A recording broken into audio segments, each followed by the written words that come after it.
Hello everybody, welcome to my channel again. I'm Gary and this is Alternative Interactions. Please like, share and subscribe, and I also have a Telegram channel that's free or open access, so you can get in there and I share all sorts of information that can't necessarily be shared on YouTube. So today I want to talk more about energy in the form of toroidal fields, just so we can get a basic idea of the understanding of a toroidal field, and potentially going into, at the end of the story, the past and how the energy was used from toroidal fields and or frequency, because a toroidal field is just another form of a frequency basically. And so I've been messing around on this computer for absolutely ages trying to get the tech to work, and as usual I've had to get my son to help me, and it's now hopefully going to work. So fingers crossed that we can give you a slideshow, and I'll talk you through the slideshow, and then hopefully you'll have a better understanding of the energy frequencies of a toroidal field and how it links into our universe. Let's go. So, display capture.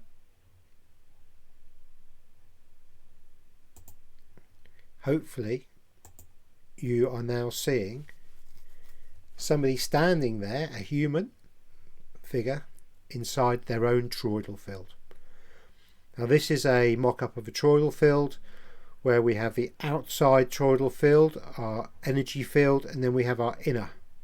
So sometimes if our space is invaded, we feel uncomfortable. The reason why we'd feel uncomfortable is because our inner toroidal field loop is being broken and it feels more intimate. But this toroidal field is what we give out as we move around, and everyone else does. When we had the vid a few years back, and we had the you can't stand closer than 6 foot to each other, or 2 meters, or whatever the city rule was, that was purely designed to stop our toroidal fields from interacting with each other, which I think was an electromagnetic gameplay against us. So there we go, a little bit of controversy possibly, but our toroidal field is connected to us. We stand on the ground. As the higher you get, so the ground is negative, up here is positive, and we create a loop of energy that flows. Okay, slide 2, and here we have another slide showing the electromagnetic field, and here we can see two people, if you see my cursor hopefully, standing closer than 2 feet, or 6 meters, or whatever stupid rule was, 6 feet, sorry, and there we go. You can see that the toroidal field is interacting, and what this actually does is this is sharing energy and information, a consciousness, because these toroidal fields are consciousnesses as well, taken from our hearts. Our heart matter is, the heart isn't a pump necessarily, it's a valve, and it produces this toroidal field, and there is information to be gained from that. Really quite interesting. Here we have a very interesting experiment where sand is placed on the plate and a frequency is put forward into this plate, and we get shapes, and here we can see certain shapes from certain frequencies. We have around sort of frequency, we have like a Mandela's effects, and we have all of these lovely, beautiful, almost snowflake frequency shapes that have been produced. Now this has got more relevance than you realise. That's because our DNA, a toroidal field, when cut in the end, produces the Mandela effect or the resonance. So the vibrational frequency of the toroidal field the energy produces a DNA strand of energy that is used then to create us. I want to go back. There we go. So technical. So what we're having is, if we change the frequency, we can change. I mean, that one there just looks very much like DNA. And so with the right kind of frequency and energy, we can produce and make our world and our realm. And this ties into the holographic realm, or the matrix, in which I discuss. And here we have music. Music years ago used to be 432 Hertz, which is a healing sound wave. And many years ago, I'm not sure exactly when, 30s, 40s, 50s, something like that, the music was changed to 440 Hertz. And as you can see, one has got a beautiful sine wave, which is good for us, and the other one is just a solid blah. And again, this is designed, in my opinion, to attack us and interfere with our toroidal field and the way our DNA works, and the harmonics. Oh God, put my teeth in. The harmonics of the body and the balance of. So here we are with DNA at the top, basically. And then what we have going forward as we go down are actually stained glass windows from churches and cathedrals.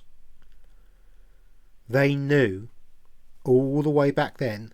Well, you've got to remember, some of these churches were built in the 10th century. 10th and 11th, 12th century. So they were building churches and cathedrals with these windows, and they clearly had an understanding all the way back there of the frequency of energy in the sound, in the way of waveform, as in music, coming through and having a positive effect on those people. There's DNA, DNA, DNA. And you can see how it all links in. And here we are. We have a church organ producing different vibrational frequency notes going through a church window, which is very, very, very similar to what we're seeing here, and then very, very similar to our own DNA.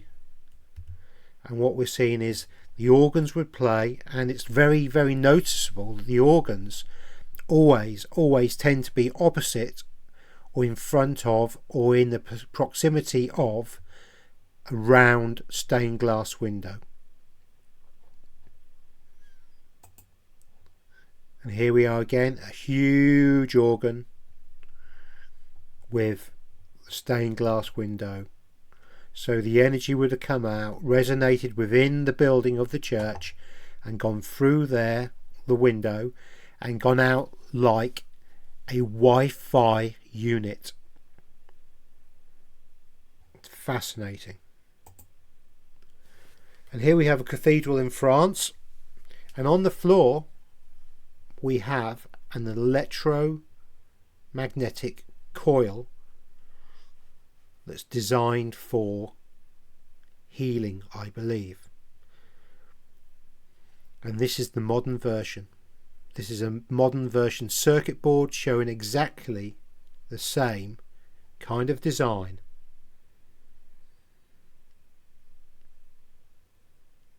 This church is probably, or this cathedral was probably built in the 11th or 12th century. The official narrative would have you say that it was done by horse and cart. I don't believe so. I think anybody who understands frequency and resonance, the way that this building has clearly been designed to show, were just as, if not more advanced than we are today. This then comes up to the energy system of the chakra system, which then links into the free energy of the Tesla coil. Something that I will be going into again in the future, but just to show you that we are and produce energy waves. Our toroidal field around us is an energy wave, and free electricity can be produced by mimicking this, and Nikola Tesla did so. That's why Elon Musk's vehicles are called Teslas, because it's a play on words of what is actually free energy. So those electric cars should be actually able to run on free wireless energy from the ether.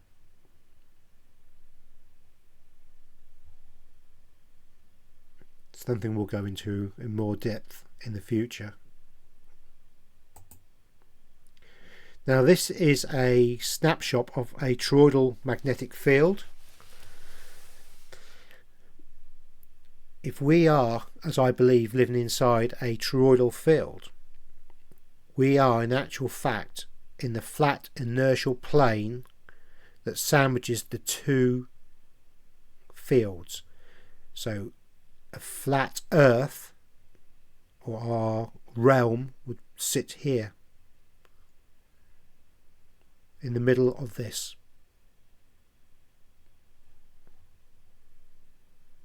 You can see the current waves and the flow, but remember this is a cross section, and the cross section doesn't really show us much at all. When we looked on the spectrograph, we get, or a heartbeat, we go up and down, up and down, up and down. But in reality, if you have two, it'll actually show you that we actually have a waveform, or a circle. It's a wave and it's a circle at the same time. And this is part of what the double slit experiment showed. On my Telegram group I have a very, very good video that describes it in very, very clear, non-sciencey as much as possible way, in a cartoon form, but it's no cartoon, and it explains very, very clearly exactly what happened and how it happens. And again, it's something that I will go through again, because I think it's key to understanding, or getting an understanding of, the realm in which we live in. Now this is another cross section basically of what you're seeing here, but remember it's a cross section of what is happening here in the circular wave. Now we can see the circular wave here, and for me this cross section is really, really key, because it reminds me very, very, very much of the yin and yang, or the eight, the infinity that we see so often. And there has to be a link subconsciously to the yin and the yang and the toroidal fields that surround us within this realm.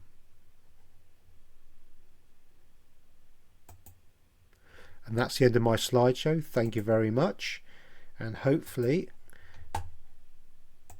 we can go back to me. Hello, and I do hope that worked.